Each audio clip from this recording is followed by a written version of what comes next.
The Tiger I, one of the most recognizable vehicles of World War II, a tank that would serve in Africa and on the Eastern Front to great effect, and in doing so would earn itself a reputation as a fearsome hunter. But is this legendary reputation justified, or an over-representation of the vehicle and its capabilities? Today we will find out on War Legends.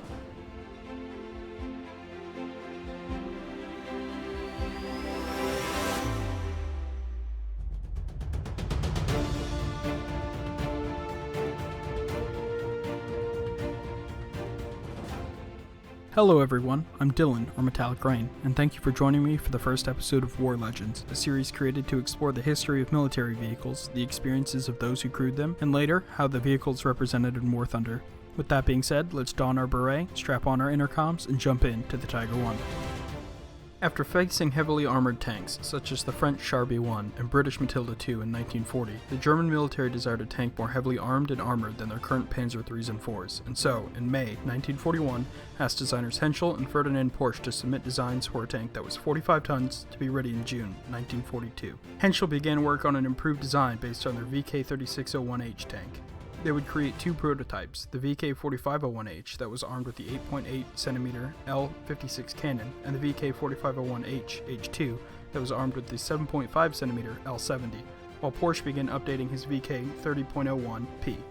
Following the launch of Operation Barbarossa against the Soviets in June 1941, design specifications were altered, increasing the gun caliber to 8.8 centimeters. This was in direct response to the Soviet KV-1s and T-34s that were encountered, and the due date for the updated prototypes was set for Adolf Hitler's 53rd birthday. Due to Porsche's design being powered by a petrol-electric transmission that required large amounts of copper, a valuable and scarce strategic resource, the Henschel design was selected, and despite still being a prototype, was rushed into production to combat the well-armed and armored threats encountered on the Eastern Front. This design would be named the Panzerkampfwagen 6, Tiger, and would immediately undergo redesigns during the production cycle, including redesigns reducing the size of its cupola. The final design would feature 100mm or 3.9 inches of frontal armor, 100mm of frontal turret armor, and a 120mm gun mantlet.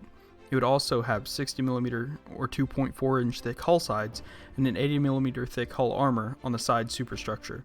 This alone immediately made the Tiger one of the most heavily armored tanks in the German arsenal, but this weight did not slow it down. Its original power plant was the Maybach HL210 P45 that produced 650 horsepower, allowing the vehicle to reach an average speed of 45 km per hour on road and between 20 and 25 km per hour cross country. With an operation range of 195 km on roads or 110 cross country, the German army enjoyed the mobility of previous designs, but with protection theretofore non-existent.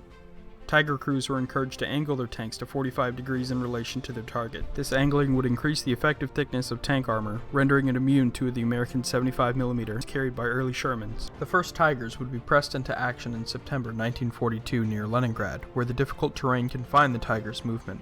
The difficult terrain also taxed the Tiger's weak transmission, leading to early Tigers needing frequent repair. Otto Carius, a Panzer tank ace and winner of the Knight's Cross of the Iron Cross with oak leaves, describes his experience with the early Tigers in his book, Tigers in the Mud, and how, due to their rushed implementation, Tiger crews were poorly trained on the vehicles, not even receiving a field manual, and remarks that the first field manual his crew received was captured off of a Soviet anti-tank crew, and often felt that the Soviets knew more about the vehicle and its weakness than its own crew. From the Russian perspective, the 3rd Guards Tank Army captured 2 Tiger tanks in 1944, where a commander wrote a report recommending the use of Tiger tanks if a skilled crew and supplies were available to do so. Despite finding plenty of Tiger tanks, the lack of these crews and supplies led them to rarely be used, if at all. The Soviets far more famously used captured Panther tanks, named T5, and captured Panzer IIIs, named T3. In November of 1942, the 501st Heavy Panzer Battalion would disembark in Tunisia and be the first Tigers deployed in Africa. Shortly after their arrival, the 3 Tiger I's would engage American and British tanks, destroying 9 and 2 respectively. The 501st would later join the 10th Panzer Battalion, with which it would destroy 14 M3 Stuart tanks. It would not be until January of 1943 in Africa, when a 57mm 6-pounder of the British 72nd Anti-Tank Regiment would ambush and destroy the first Tigers of the 501st, firing into their flank from over 500 meters. Tiger 231 was destroyed, reportedly burning for over 3 hours. Up until that point, all losses had not been due to direct fire, but rather breakdowns in mines. The Tiger's armor proved generally effective against most cannons carried by the majority of tanks it would face in the first half of its service life, but would begin to struggle against cannons such as the American 76mm that was mounted on later Shermans and the M10 GMC, the American 90mm mounted on the T-26 and later M26, the British 17-pounder mounted on the Sherman Firefly, Achilles, and Archers, and almost all Soviet cannons 76mm and above. Despite these threats, the Tiger was still able to perform in combat, notably knocking out an American T-26E3 on the 26th of February, 1945, when a Tiger I ambushed the American tank, scoring a penetrating hit through the turret mantlet, killing several crew members. Despite its decrease in combat effectiveness, the psychological impact the Tiger had was not lost, with American after-action reports having a tendency to over-report Tiger encounters, many times reporting encounters with Panzer IVs or Stugs as Tigers. This was in part thanks to the fact that in the final parts of the war, many Tigers were deployed alone, or in small numbers, and would rely on ambush tactics to engage the enemy, firing into the flanks of Allied columns. This may have contributed to the legendary status the tank has today, with hardly a film featuring tank combat in World War II not incorporating a Tiger in some way. Due to high cost of production, as well as the introduction of more advanced designs such as the Tiger II, Tiger I production waned near the end of the war, and by 1945 most Tigers were deployed in very small numbers, but did continue fighting till the very end. Many Tigers survived the war, the most famous of which being Tiger 131, which was captured in Tunisia by British forces after being abandoned by its crew, and currently resides at the British Bovington Tank Museum, and is the only example of a running Tiger in the world. That's a little bit about the history of the vehicle, so how is it in game? In War Thunder, it's a Rank 3 battle rating 5.3 vehicle, which means in down tiers you will often see many vehicles that the tank would have seen in real life, although it will struggle in up tiers, notably against the United States 76mm and 90mm, the Russians 85s and 122s, the British APDS, and the French 100mm APC-BC. When facing similarly tiered enemies, it is helpful to angle the tank much like they did in real life, about 45 degrees facing the target. This increases the effective thickness of the armor, and will help you bounce most shots from most shells at that tier. It is important to note, however, that over-angling can easily lead to exposing your weak sides, and can very well get you killed in one shot. But that's enough talk about the tank. Let's jump into some gameplay. And here we are in the Tiger for the gameplay portion of the video. I think the Tiger is one of those vehicles that probably gets misplayed a lot, and because of that a lot of players are very frustrated by its performance. It's definitely a vehicle that is very punishing, and particularly punishing to those who misplay it. And it does lend itself to a very particular playstyle. Because of its design, the box armor, and although it being thick, it's not very angled. And that means a lot of the times if the enemy sees you or has a good shot on you, they're going to go right through. Because the Tiger just doesn't face the vehicles that it did in real life, at least not the early vehicles it did in real life. Vehicles like the M3 Stuart, like the M3 Lee, that it could bounce shots from a little bit more reliably. We're engaging our first target, and I'm going to really quickly hop into the player view. And it is a T-34-85. And I get a nice shot there, right into the upper front plate, and we're going to keep moving forward. But the Tiger relies on tactics like that, right? Not pushing in, not being the first one on the front line, but definitely ambushing the enemy. I do see this M18, and he did just shoot, so I feel fairly confident pushing up, and I'm going to get a shot into him. And I have the best success when playing the Tiger when trying to push along the flanks. It's not a brawler, it doesn't go in first. Take a shot to the turret there, and it does knock out my gunner, so I'm going to push into cover. But I'm riding this side of the map because I know this is a single objective, single capture point. There's going to be a lot of targets, a lot of tanks in the center of the map, and I don't want to be in the fray. Now replaced the gunner, scraped out the dead guy and got a new one in. I'm going to continue pushing up, and I'm going to use these trees to my advantage. They should protect me and give some visual cover for anything coming in fresh from the spawn. Get a nice shot into a Sherman Jumbo, and I'm looking for the next target. But these trees are going to protect me from anything coming from the spawn, as well as give me a little bit of cover and make it a little bit difficult for targets I'm shooting at if I don't happen to one-shot, which shooting side shots with the 88 is very rare, but it does happen. Give me a little bit of cover. I don't identify anything, and I'm going to continue moving forward. This was one of those games where the enemy team kind of crumbled, and crumbled quickly.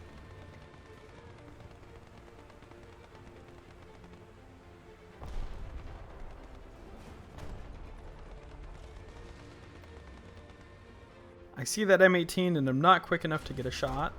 I do try, however. But there is going to be another tank. I believe it's a Sherman that's going to come from the same direction, and I will get a nice shot into him.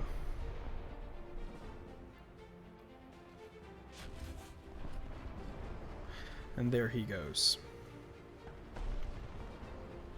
Very nice map, this new map. My only complaint is these areas of rubble right here. I think a tank should easily be able to drive over a fence post, especially one laying down like that, but I suppose I'm wrong. And continuing moving forward, not quite spawn camping, but definitely catching vehicles not long after their spawn. I believe that's an EBR, no, KV-1, excuse me, and then that is a Sherman Firefly. So the Sherman Firefly has not got his gun out, and it's not playing very aggressively, so here I'm definitely angling against the KV-1 and trying to get a good shot into him. As I back up, however, and after I shoot, I'm expecting that Firefly to push out, and so I immediately readjust the hull of the tank towards him. Thankfully, there's a Tiger 1 behind me ready to pick up that kill. Trying to identify this tank here. Couldn't quite see. Gun smoke is a little bit different in the replay, and unfortunately, I am going to get taken out by aircraft.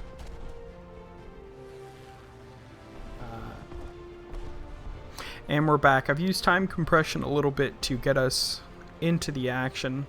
At this point in the match, we're very late in the game. There was an ASU-57 ahead of me, and then all of a sudden an AMX-13 comes out of nowhere. I'll take him out, and that will be the last kill for the game. And I will not die, so I will catch you guys in the next one.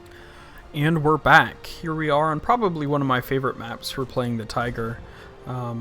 It's one of those maps that gives it a lot of flexibility in how it's going to play. You can play the right or left side of the map where you can really ambush targets and play at range, which I think is probably the best way to use the Tiger, or you can go into the town and do a little bit of brawling, although I tend to do that later in the game, and particularly when we're losing. I'm going to travel my typical route, which is up this right hand side, and look at this open field. I'm looking for any tanks that are pushing in and trying to get into our spawn a little bit sooner than I would like, and I'm going to see a T-34 crossing the field in the open. There he is. I'm going to quickly jump into the player view, and I've definitely seen him send a shot into the side, and he is gone. I'm going to take a second. I'm going to look around, checking the field, common travel paths, and while pushing up I eat a shot from the side. T-55E1, it's knocked out my turret ring and killed 3 of my crew members. So I pop smoke just to protect myself visually from anything that might now be looking at me, as my chevron's going to pop up on the map and he's going to push up. I'm going to swing the tank, get a very nice reaction shot killing the transmission on it. After that I'm going to machine gun him down, and that's going to be the T-55 dead. Very fortunate to win that. Had he played a little bit better, or I've been a little bit less lucky, he definitely would have won that fight. I'm going to pull into the side of this building and start repairing the tank. I will do a little bit of time compression and see you in the next engagement. Alright, and we're moving up. So my positioning here is because my team has already captured B, and I want to set up a defensive spot on this right hand side. I don't want anything looping around and taking C. An M24 is going to volunteer to be the first death in this engagement. I do see that 76mm Sherman. I'm going to machine gun him because I want him to stop and look at me while I reload, because unfortunately that T-55 did kill my loader and my reload is incredibly slow right now. He continues to drive, which is disappointing. I check to see if I can get him through the buildings, and he's just not there. I then see a Cromwell come up. The first shot goes in, kills the driver, but I didn't get a shell detonation, which is a little surprising. He has no clue where I am, but again, with the long reload, it takes a little bit of time. So by the time that I'm reloaded, he's already driving again. Because of that, and him spinning the turret, the next shot bounces right off the side. Unfortunate, but they do happen in the Tiger. I bounce a shot. I believe that's the 75mm Cromwell. Had that been the 57, and had he had the high velocity ammo, he might have been able to penetrate the face of the Tiger, but that 75 is just not going to cut it. Next target's going to be a T-14. First shot goes in, and again, a very unfortunate bounce.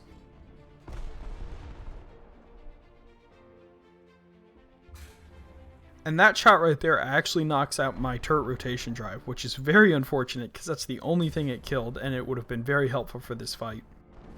So I'm going to have to use the hull to aim the gun. I'm hoping he's going to continue driving up, so I try to get a shot lined up and let him just drive into it, and he does exactly that. Very fortunate shot, but at that angle, he's gone.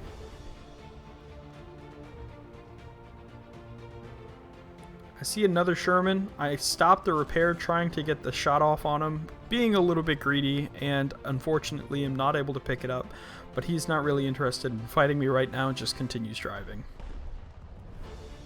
Checking to make sure that that air support is friendly, which it is. And I heard that machine gun off to my right, got me looking, and then there's an Achilles, which is a very, very dangerous tank for the Tiger. I'm hoping he doesn't see me because I'm still in the repair for my turret rotation drive. He absolutely does, so I have to cancel it again, and this greediness of me trying to get that Sherman earlier is going to cost me my tank here. Still, fair few kills on the first life, so I'll bring you guys in for the next one. And that's the Tiger. Ultimately, I feel like it's one of those vehicles that doesn't necessarily mold itself to the player's playstyle, but rather requires the player to mold themselves to the Tiger's playstyle. It's not an every tank like your M4 Shermans or your T-34s, but it is also not an incapable tank. Its gun is extremely powerful, and its armor, if used properly, is also very effective at stopping a lot of shells. It's not going to stop every shell, but no armor really will. One last cool factoid before I wrap up the video. You may have noticed a mammoth next to the machine gun port on some of the skins in the clips I've used. Otto Karius gives context for this mammoth in his book Tigers in the Mud. He explains that's actually the tactical symbol for the Tiger, and how engineers would go ahead of Tiger companies and inspect roadways and bridges. If they found a bridge that was viable and useful for the Tiger and its heavy weight, they would mark it with the Tiger's tactical symbol, the mammoth. I thought that pretty neat and definitely wanted to share it before I wrapped up the video. And that's the Tiger. Overall, I think it's a pretty solid vehicle, both in real life and in game, although maybe not deserving of the mythological status that it seems to have today. But that's just my opinion. Make sure to let me know yours down in the comments below, as well as what you thought of the video and any vehicles you might want to see for future episodes. Until then, I've been Dylan, or Metallic Rain, and I'll see you on the next episode of War Legends.